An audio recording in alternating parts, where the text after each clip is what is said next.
Korang selalu tak alami macam apa yang aku alami.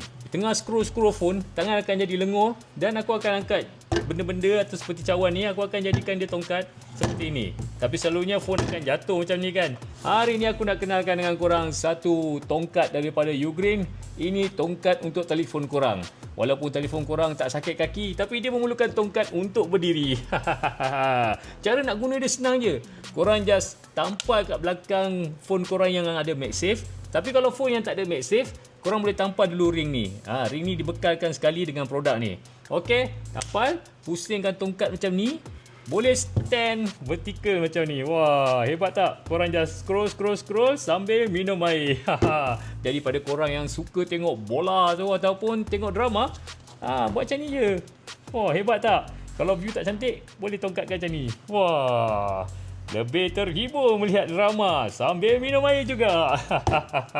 Okey, dan fungsi yang belakang ni pula ada lagi satu magnet tau. Korang just tutup je. Lepas tu korang boleh lekatkan kat mana-mana permukaan besi. Cantik kan? Jadi pada korang yang stres tu, drama tak dapat tengok, apa tak dapat tengok, korang just pusing je benda ni sambil termenung. Oh, dia macam release stress sebab dia ada bearing dalam ni. Dengar bunyi dia kan? Macam buka peti besi. Kalau korang minat untuk dapatkan produk ni, tekan pada link yang dah aku sediakan.